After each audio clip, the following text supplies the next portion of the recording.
Hi, this is Dr. Rod Ellis, the Vice Chairman for Clinical Affairs in the Department of Radiation Oncology at University Hospitals Case Medical Center.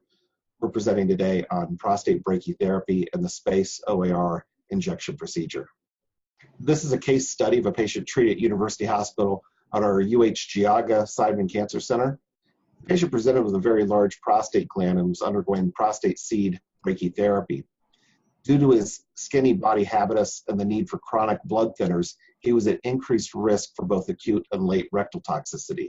Other examples treated at the main campus, University Hospital Seidman Cancer Center, include the use of SpaceOAR for stereotactic radiosurgery or for cases with either external beam radiotherapy or possibly upcoming for a proton center.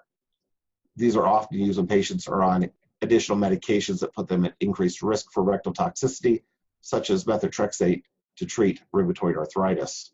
The indication and risk are assessed on a per-case basis at the time of the initial consultation with the radiation oncologist. Here on these two slides, you can see a depiction of the prostate and the rectum, and here the SpaceOAR hydrogel shows the insertion on both the images between the prostate and the rectum to add distance between the prostate, which will be radiated, and the rectum to avoid toxicity. After several months, the product, which is a hydrogel, liquefies and is absorbed back into the body. The SpaceOAR is indicated for a number of reasons for patients undergoing radiation or prostate cancer.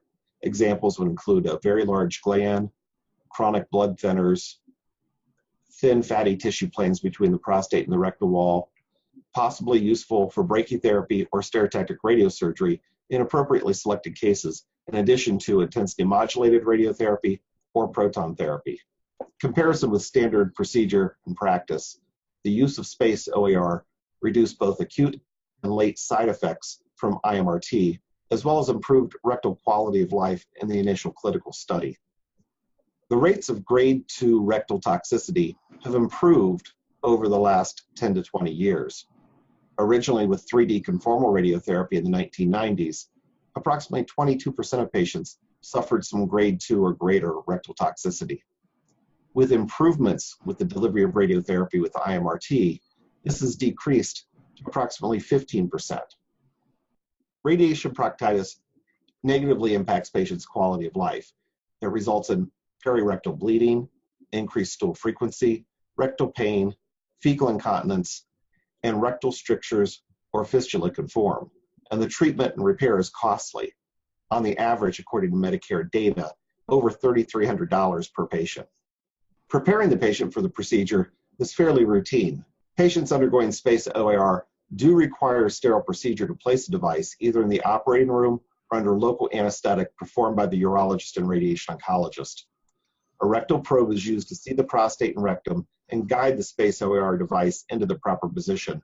A rectal probe is used to see the prostate and rectum and guide the SpaceOAR device into the proper position, as illustrated in the slides. The FDA approved the use of SpaceOAR April 1st, 2015. It has broad labeling indications for any patient receiving radiotherapy for prostate cancer, including the use of IMRT, brachytherapy, protons, and stereotactic body radiotherapy. It could be applicable to as many as 80,000 patients per year. Periprostatic implantation of absorbable biomaterial has been done for a number of years utilizing polyethylene glycol or pegylated gels. They've been shown to be safe when demonstrated in consumer products and medical devices. This device is placed between Denevier's fascia and the rectal wall, where it solidifies into a soft hydrogel. The key attributes of the device are that an 18-gauge transperineal injection is completed following fiducial placement. It maintains a space between the prostate during radiotherapy treatment. It eventually then is absorbed into the body over time. In this panel on the left, you can see the normal anatomy or the anatomy with the spacer. The pink circumferential area around the prostate without the SpaceOAR shows that the radiotherapy dose would affect the anterior rectal wall. In the panels to the right, we can see an MRI image of the prostate in axial imaging without the SpaceOAR on the left, with the SpaceOAR in the center panel, and after absorption of the SpaceOAR on the right panel. This process happens over a 3-month period before the device is self-absorbed into the body. This allows time for delivery of radiotherapy safely. Application of the SpaceOAR occurs typically in a procedure room or in the operating room with the patient in a dorsal lithotomy position. The panel on the right shows a transrectal ultrasound probe guiding the needle into the proper location before placing the device between the prostate and rectum. Next, we'll see a video of a live procedure performed just after completion of prostate brachytherapy. Thank you. Just getting all my pieces and parts together. Well, that's why this product was so good for him, I thought. Because he's just not going to have any space between the prostate. Okay, lube me up. Or what do you got on the clock? Let's call this a start time.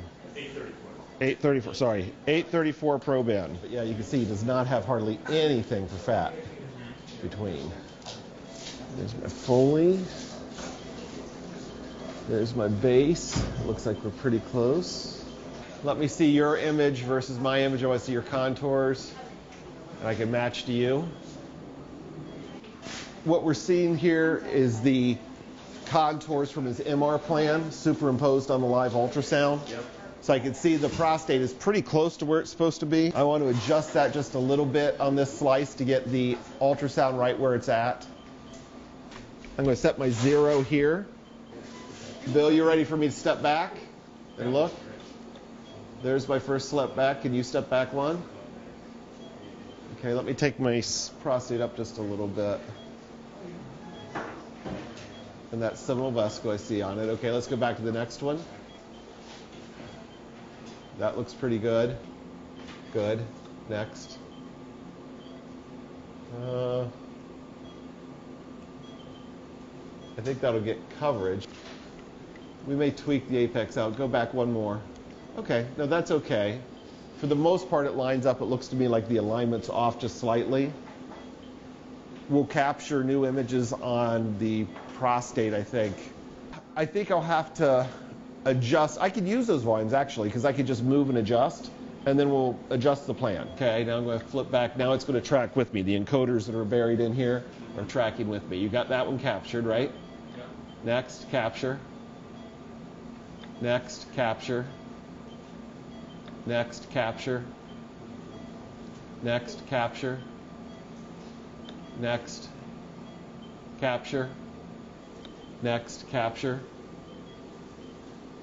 Next, capture. Take that one twice for me. Or do you want me to step back one more and grab a blank? No, you're fine. Okay. And if I step back, then I'm seeing that I'm out of prostate. So I've got images, I've got a plan. Now I'm going to sit down and tweak that plan out, and then we'll do it, and then put the applicator in. You've got your contours unlocked. I'm going to go over here to contour. I'm going to go up to the top. See, he's purple. I see him. Okay. So now let's change the color on this guy and see what color he turns. Let's make him spring green. And the reason we do that, you see this 9p pi rads 4, that's telling you if you go 1, 2, 3, 4, 5, 6, 7, 8, 9, 10, 11, 12, 9 posterior, there's a lesion that they saw in the MR that they said was on pi rads reading was significant for risk of cancer. So we brought that into the planning system. Now we're fusing that into the ultrasound. We're giving 150% dose to the molecular target that was seen on MR, and then fusing that to the live ultrasound to make sure we've got it in the right location. I haven't seen a brachy case since I stopped selling for core, which was, what, 2011? Well, even if you go anywhere else, you ain't going to see this. But it looks normal on ultrasound. It's only on the MR that you could see that target. And so basically, you're going to paint more. We're going to put more dose in that area. Okay, and since it's close to the rectum, I'm giving 150% of dose. That's right in the middle where I wanted the SpaceOAR product to lift away. This is a fairly new planning system. It's MIM, right? It's the MIMS, what they call their Symphony planning system. Okay.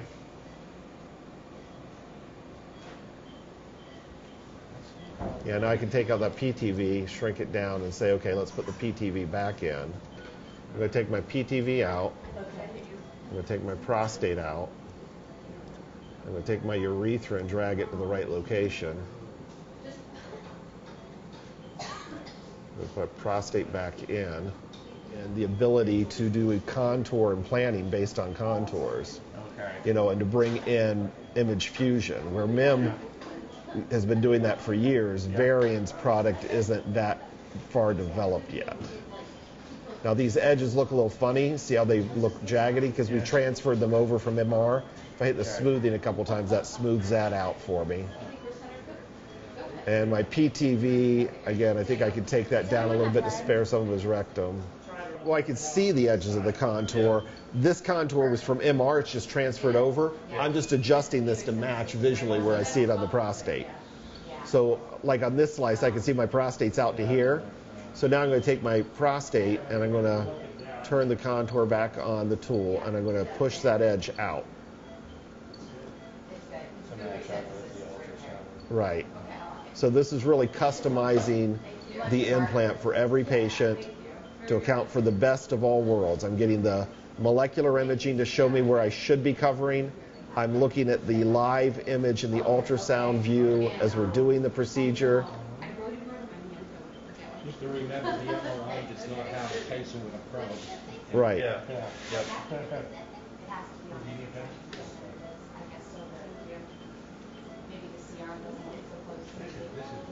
When did you start to use this? About 2 years ago. We published at ABS a couple years ago with the first experience with it, an abstract anyway. Collecting a series so we could start reporting this out in a retrospective fashion for manuscript publications. But yeah, I think we can say safely that we've got one of the most advanced programs in the country at this point. Oh, that's great. I mean, I think MD Anderson's doing something very similar. They're doing some interesting work with parametric. I don't think anyone else is. Well, I don't want to say I don't think anyone else is doing it. I don't know of anyone else that's doing it. Which doctor? They do all the work to get all these computer images in for me and do a pre-plan so we know how many seeds we need to order. Yep. And then I usually in the operating room like to sit down myself to tweak out the plan just to make sure before I do the plan that I'm perfectly happy with what I'm about to do. Have I purposely made this a little bit more complicated than other people think is required for brachytherapy? Yeah. Do I think it's of value to the patient? I do, or I wouldn't be taking the time to do it. Yep. You can see the brown rectum that's there is the one that was drawn from the MR. So now I want to take it down to just what I'm seeing on ultrasound, basically, and put it right up against the prostate to look and see what my dose is here. Now what will be interesting, of course, is to see when we're done with this whole procedure and we push it back, what dose did we get to the rectum after the procedure's done. So what we're looking at on this screen is the prescribed dose of radiation in green, the prostate's in blue, the target volume accounting for any disease beyond the prostate is in red. I'm letting my dose drop a little here because this is the pubic bone. There's no cancer going in there. We've used an MRI image to see that there was an area here that actually was high risk for being cancer, what they called a PIRADS4, so I'm pretty confident there's cancer in that little square. He's only a half a centimeter square, but I want to make sure that my 150% of prescribed dose is there. So if 1 or 2 seeds moves away from it, I know I get at least full dose there. I'm shooting to get 99% coverage to the blue. The 150, this flesh tone, I don't like it to be above 70%. I want it between 40 and 60. By using the molecular imaging of the MRI, it lets me make sure I get very high doses where the cancer is likely to be involved, but decreased dose to the neurovascular bundle, urethra, and again, in this particular case, we're trying to spare the rectum because the patient's on a blood thinner. Now what I see here is I've got a seed and it's got a single, and that's this guy here. So I'm going to find where he's at and say, I don't need him. That's a needle I don't think I need. I'd rather add it there. That's a needle I'm not sure I need to have a seed on. I think I put it there. And then that one I can drop out. So now I've got a plan that I think I'm almost happy with. One last look at the needle loading pattern. And now I've eliminated anything other than 3s in a row. I don't see any singles. I got a couple. These are across the top, that Okay. 4.5. Yeah. So where I got rid of needles, these seeds are more prone. If you're going to see 2% migration, it's going to occur in here. Okay. So I don't mind putting those back to back because one of them may not even stay there, and there's nothing other than bone that it's close to. Gotcha. Okay? So the top one, let's go up and take Big Dog 2 as our first needle. Okay, Bill, do you want to print everything off? I'll let you go from here. I'll start getting ready. Very good. Okay, and I look like I'm below the urethra. I can take the needle tip on up to the top of the prostate. That looks like I'm all the way to the top. Now I take the sharp piece out. I'm going to pull back here and go 3 in a row. 1, 2, 3, and you can see Bill pushing those seeds to the right spot. And then I'm going to come back here. I want one more seed here. But now he wants 3 seeds back to back there, correct? So I'm going to put 1, 2, and the third one right on the edge of the rectal tent, 3. And those are my first needle. As you place the needles, you're going to get a little bit of swelling and imaging. If I went bottom to top, by the time I get up here, it'd be hard to see my image. If I start up here at the top and work my way down, I've still got good image at the bottom. And especially in today's case, where we want good image at the bottom to make it into this plane to place the spacer, I want to start up here and work my way down. So now I'll go left to right, top to bottom. Okay. So I'm going to come in right there to the top of the prostate. How many are we putting in? 2 here. At Straight load at 11. 13 and a half. So I'm going to come back to 11 and a half on my mic. That gets me about right here. A lot of people like the preloaded needles where you're just putting it in and then dropping the seeds like that. Yeah. But if you do that, the only thing you've got control is your tip. And depending on how much wax you've got at the tip, you don't even know exactly where the tip is. Yeah. With these, you always know the seed's 5 millimeters in front of the tip of the needle, and you can watch that last seed and adjust as you're doing it. Yeah. Take it on up to the top. How many? Is this the other one with 5? Yeah. 5 straight. 5 at 12. Back. 1, 2, and here's the problem. Sometimes you can't perfectly see the seed. 3, 4. So you'll see Bill on the live screen over there just trying to adjust for where I actually put the seeds in. 5. Big Frank. I was like, why isn't that on 1.5 Big Frank? There it is. I'll take that. How many are we doing here? About there. 2 back to back at 12 and 11, 5, then click, click, 3, and out. 8, 9, 10, and you kind of push it in quickly like that. And that just goes into that space, and about a second from now, that's going to be a solid gel. Yeah. So if you touch that now, it's solid. And that stays that way. And it'll stay there for 3 months, and it'll absorb and go away. So you got.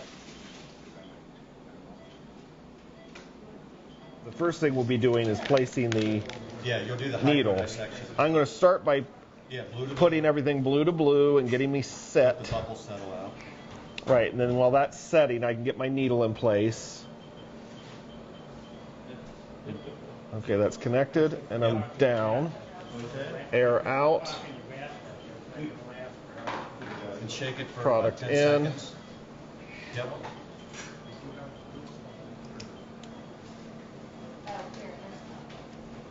I'll just let that set for a minute. That's right. And I've got 10 cc's of sterile saline here. Perfect. So now I You can can... do prime your needle with the saline just so you get all the air out of that. Mhm.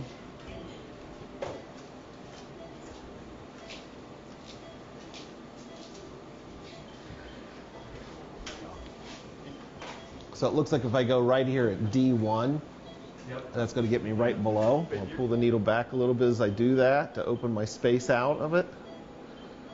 And that gives me my 10 cc's of Yep, that looks good. saline that dissected. We'll go back in the middle and take my 10 out. Leave the needle at mid-gland, Yeah. because that's where you'll connect to it. And then disconnect. Okay. We did. So Now I can pull this back in. Yep. Pull back 5. I've got 5. Disconnect. Disconnect. Then a cc Pull a of air. cc of air. Now we build the rocket ship. Yep. One's on. The other's on. Go Let's ahead. get these. If you over, yeah, I like it. Now I Lined up. remember lining these Yeah. two up so they connect easier. No, then that syringe clip holder next. Yeah, let's see if we flip that over, and that's going to go in. Clip, Yep. clip, And then just hold and your then hold the plungers, and go clip, clip. Okay, there I am. I want to advance just to the point, not any further, because I don't want to lock up my needle That's early. good. Yep. Okay, we're ready? Yep. I'm connected. Beautiful. Very nice. Very nice. Excellent. Nicely done. Excellent. Thanks, guys. We got very good separation on Yeah. that. That's beautiful. Nice job. That's how it's done. SpaceOAR offers the next generation in rectal protection. In the illustration, we can see that, as stated earlier, the incidence of rectal toxicity has decreased with improvements in technology from 22% in the 1990s to 15% or lower in today's environment. However, the addition of SpaceOAR was shown to reduce the risk of rectal toxicity to less than 3%. Thank you very much for sharing your time with us to learn about the SpaceOAR technology. If you have any questions, my contact information is available below.